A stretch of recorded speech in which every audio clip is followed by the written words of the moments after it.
Life Plays With Me is a story of love and trauma. Do you think you need to experience trauma in order to translate it artistically, to recreate it? Or does it just come natural for a writer? It's very personal, and it differs from one writer to the other. I'm not sure that I will go for the word trauma here, but maybe a wound that goes in the family from generation to generation. And in almost every one of my books, I'm dealing with this topic of an individual who somehow is scarred by a catastrophe, or by fear, or by betrayal, or by war, or by the Shoah, or by a death of a beloved one. Because I feel that I hesitate to call it trauma because it's too much psychological terminology, and I insist to remain on the humane terminology, that's why I call it a wound. But when somebody experiences a catastrophe or a tough experience, there is a danger of being totally imprisoned by it for the rest of your life. And if you are imprisoned in your wound, if you do not have enough freedom to get out of it, if you cannot use it in order to create art, for example, then you are trapped. Then really all your life will be under the shadow of this wound. And I learned something from writing. I learned that whenever I wrote about a person, an individual, a man or a woman who are facing some horrible thing, the very fact that I was able to write about it immediately liberated me. Suddenly I was not a total paralyzed victim of this wound, and I was able to move freely within my pain and my grief sometimes. And if I was able to move freely, it means that I was no longer a victim, a helpless, paralyzed victim of what has happened to me. That is beautifully said.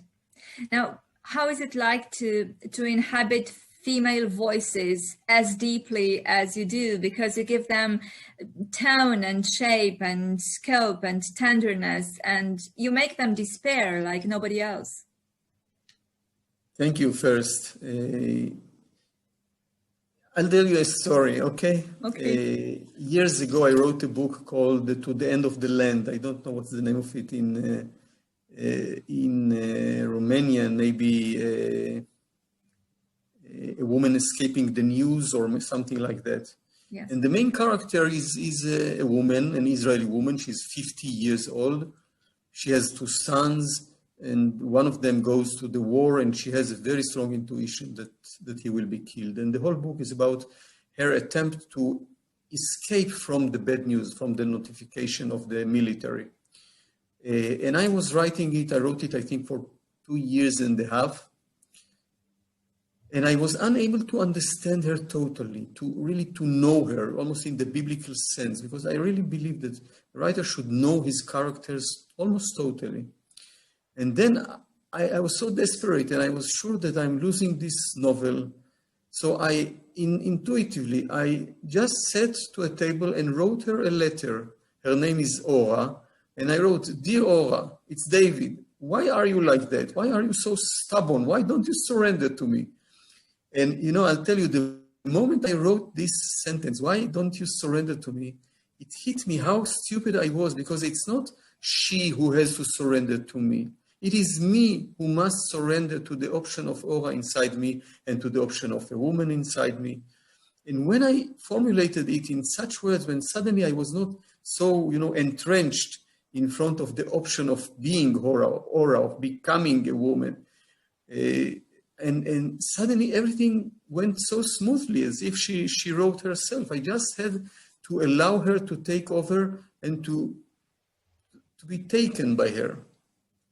That's very interesting because, and it brings me to my next question, because I was interested in how the archaeological site of a story actually looks like. I mean, what is it that you have to dig up within yourself in order to come up with the first sentence? I like the word archaeology, because I always think that a good story is like an archaeological layer. You know, there are many, many layers. And this is the human archaeology. Yes. And I think the answer is in it comes directly from my last answer to your last question. It has to do with the ability or the willingness of the writer, he or she, to remove one layer after another, you know, not to stay in one layer, but to understand that if you are there, if you got there, if you felt these feelings, if you got a glimpse of what is it to be a woman, go dig deeper and deeper and deeper. And then you might find a possible and optional answer. You know, maybe other writers will go deeper than me. But I want to get to, let's say, as deep as I can, as naked as I can, to have no protective measures between me and the character and what this character has to suggest to me.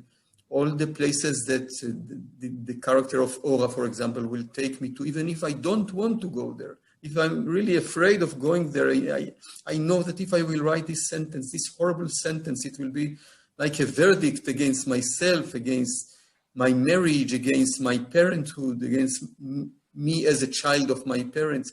And yet, you know, there is such a power to writing, because even if in the first time, you know, I sit and I write something in the first week or month or half a year, and then when I come up from where I am while writing, I think, oh, my wife will be very upset when she reads it.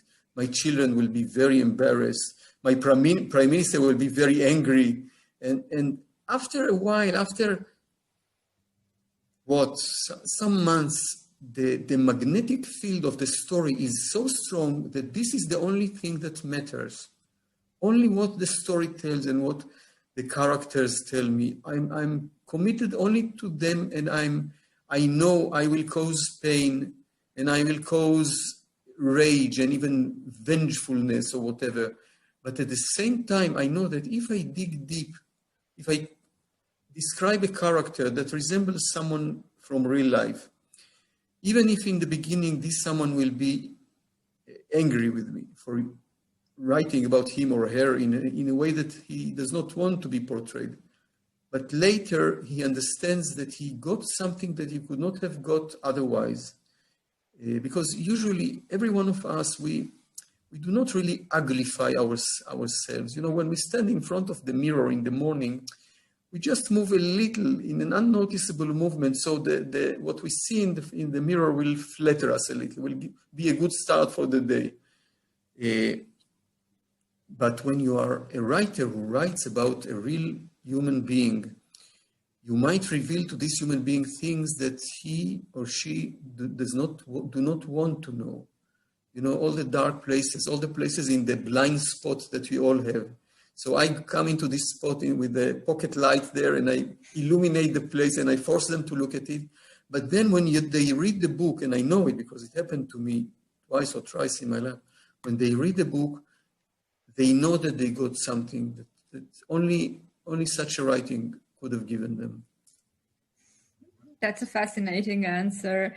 Now, you mentioned layers, and you mentioned a word that speaks, I think, to all of your readers: mythology.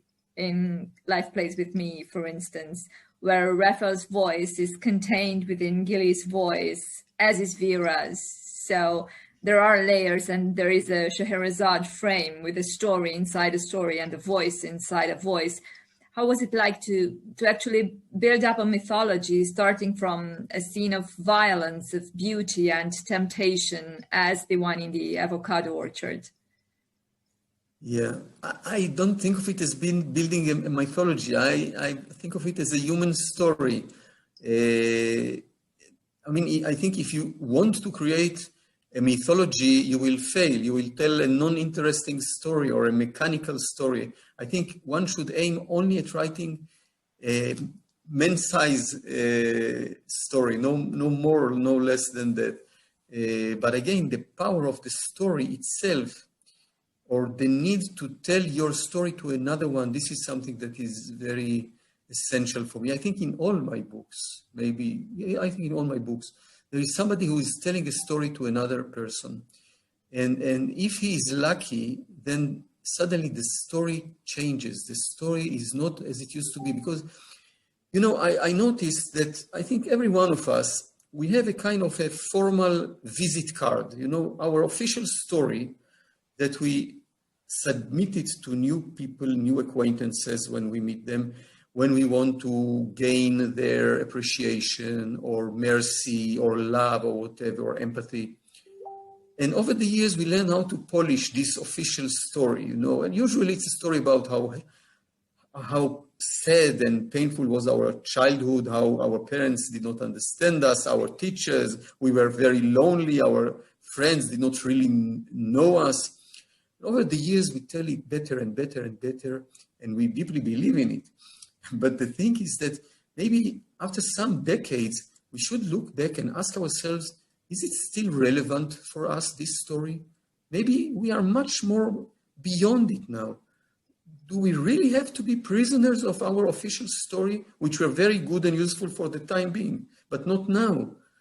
Now they suffocate us. And maybe if we allow ourselves to tell the old story in new words, there are new energies, new emphasis, maybe suddenly we shall see, you know, the conflict between us and our parents in a different way. Maybe we are now mature enough and solid enough to give mama the right for a psychology of her own, or to understand that also Papa had a Papa, you know, and his Papa had also a grandpapa. And suddenly you see your family members, those who influenced you and shaped you, you see them as human beings, not as a mythological character. Here we go back. I think this is such an important process in maturing, that they are not mythological character people, but flesh and blood people.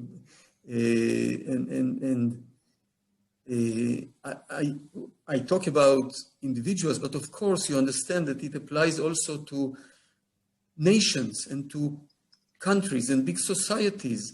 And they are, you know, every nation has its own mythological stories, legislative mythological stories of how justful they were in the beginning, and how courageous, and how they fought the terrible demon of the enemy. And it's important for the beginning of the nation, for the making up of the nation. But maybe after 50, 100 years, it's very useful to look back at those myths and to ask ourselves, maybe those stories buffered between us and reality, or really fossilized us and prevented us from, you know, having other relationship with our neighbors, for example. I think, of course, of Israelis and the Palestinians. And maybe it's about time, you know, to tell ourselves another story. Maybe we are strong enough to be generous to our enemies, to look at the context of the conflict, not only from our eyes that we are so used to, that we are programmed to, that we never doubt, but to look at the conflict and to look at ourselves from the point of view of our enemy, because it's always the enemy who sees in you the most ugly characteristics, that you use it because you say, okay, I will be terrible, I will be brutal and cruel and discriminative and whatever, until the war is over, and then I'll go back and become to be very clean and clear and saint and pure. It doesn't go like that. You know, once those bad characteristics are engraved in you, you are lost. It's hard to reverse it. And the enemy knows it before we know it, because this is what we turn towards the enemy. And the enemy, he recognizes it. He recognizes what happens to us maybe more than we recognize it. Oh, how did I get to that? No, I think it's quite relevant because you actually speak of distance and points of view. And I think one of the ways that fascinated me in your latest novel, in which you actually speak about this, is this camera, the fact that your stories are seen through a camera, which is like a metonymy of the gaze. And it is the gaze, the eye, that shapes the story as much as memory does. And I was actually thinking that in the end, with you being sort of like the god of the story, you choose whom you show and whom you tell.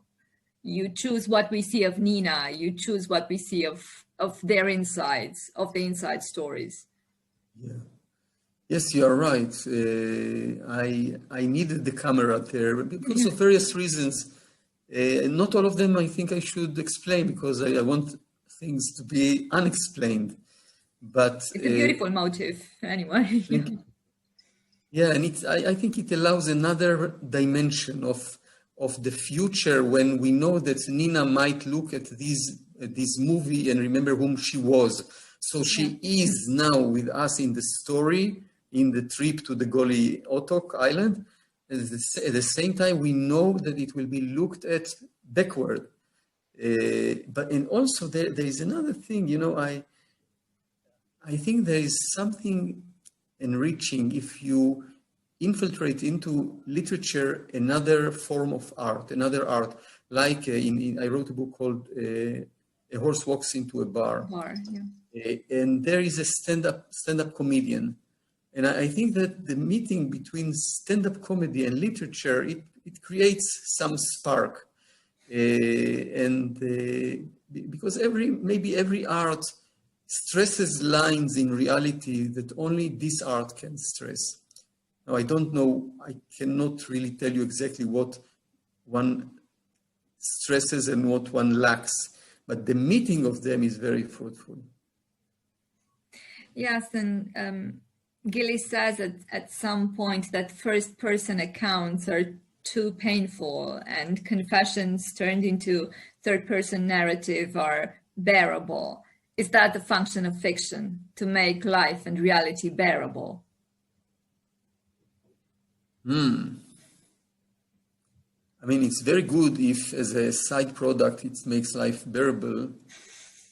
And yeah, in that you're right, you know, because I think of myself when I needed literature like deep comfort.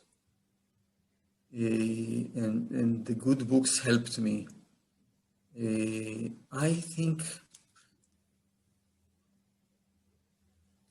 think that,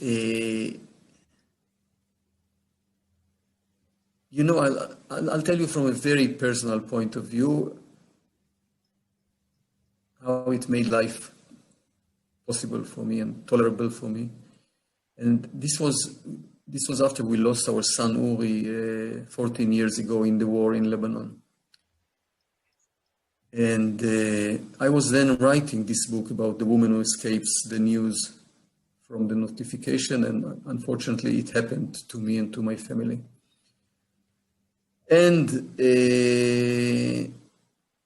after the 7 days of lamenting that we have in Judaism, which is a great invention, after the funeral, you have 7 days that is called Shiv'ah, which means 7, where people come and sit with you and talk with you about the one you have lost and about the family, and they distract your mind from the unbearable pain. And then after the Shiv'ah, I didn't know if I will be able to save my book. I thought I will not have the energy for that. And my friend Amos Oz, the very clever late Amos Oz, he told me, I don't know if you will save the book, but the book will save you. And so it was. And the day after the Shiv'ah, the 7 days of lamenting, I went to the place where I write, to my room. And I continued to write from the point that it was torn to pieces. And in the beginning, it was very hard for me to write and to find energy, and to believe in making something new in the world. It seemed to me like such a huge mistake. And then, suddenly, or not suddenly, after some days and weeks, the need to be there for my characters and the need to invent and to fantasize and to have imagination and to have sense of humor and to have sensuality and sexuality and to be able to imagine and to create all kind of anecdotes and to give my characters history of their own, biography. And I didn't even know that all this still exists in me. I was sure that nothing, that there are only ruins inside. But then I saw that, yes, it is possible that I have this power. And in this way, really, Amos Oz was right. The book did save me. And this is a very personal answer about how literature can help. But I think literature can help. I tell you one possible option. I always think of this horrible, chilling saying that was attributed to Stalin. Stalin said in his tactful, gentle, tender way, one death is a tragedy, million deaths are statistic. And I think we should learn this terrible saying because it shows us the way we should go to, we writers, poets, artists in general. I mean, I think our really mission or commitment is to extricate the individual, the singularity of the individuals, the idiosyncrasy of the individual from this dead statistic of Stalin, to insist on nuances, because the world becomes so thick and so inaccurate and not precise and such a mixture, a terrible mixture between truth and fake, that our role, the writers, I mean, there is only one role for a writer, and this is to tell a good story. But besides that, I think we are more trained, so to say. We are not more clever, but more trained in being very sensitive to the language that is being used and to the manipulations of the people who want to manipulate the language and to own the language and to provide their formulations for the people. And we have to insist on nuances and to insist on being very delicate about what we say and about what is being said in general and about what we write. So in that sense, yes, literature do have a place and a role. Well, I suppose many readers told you that. I'm glad your book saved you because your book saved many other people. And I think there are many of us who have hope and courage and comfort coming from your books. So thank you so very much for that. Thank you. Thank you. It's a great responsibility you put on me, but thank you. Thank you. I have just one last question. You wrote a brilliant novel, as most of your novels are. You are an International Booker Prize winner and such a wonderful human being, an active advocate for peace, for social justice. But who are you when the story ends, when we turn the last page of the story of your book, actually? Who are you? Surprisingly, I'm a very normal human being. I don't have any neurosis and obsessions. I'm very much a family person, and we have now 2 granddaughters, and that gives me, you cannot imagine what joy it gives me and what a source of life and vitality they are for us. And I like to create. I like to create things and ideas that have not been until I did it. Sometimes you put 2 words, one next to the other, and there are 2 words that nobody before you thought to combine. And you put them together and suddenly there is a spark, as if the 2 words found each other after years that they were looking for each other. And these are really the very sweet moments of writing.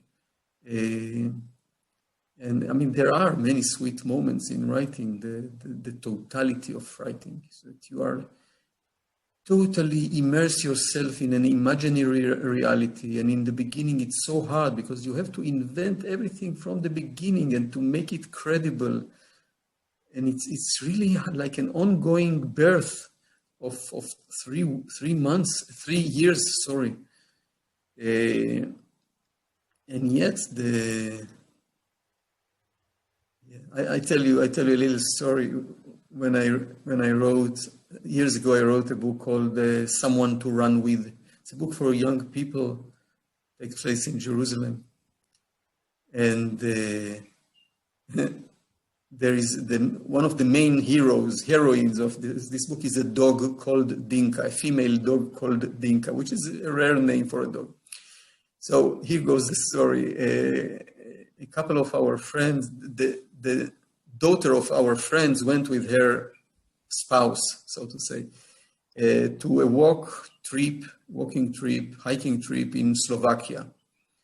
And suddenly it was evening, and suddenly a woman goes to the balcony and she shouts, "Dinka, Dinka," and a golden retriever dog with a golden color crossed through the fields, jumped on the balcony. So they really were curious and they knocked on their door. You know, we Israelis are very straightforward.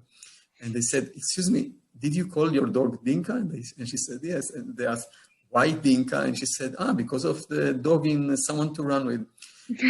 Now, I must tell you, I got quite a few prizes in my life, but the fact that there is a dog called after my name in Slovakia in a village, this really does it to me. Now I did it, yeah. Thank you so much. It's been a wonderful conversation. I will really treasure it. Thank you so much. Thank you. Also, I really enjoyed it. Thank you very much. Thank you. Bye. Ciao, Goodbye. ciao. Bye.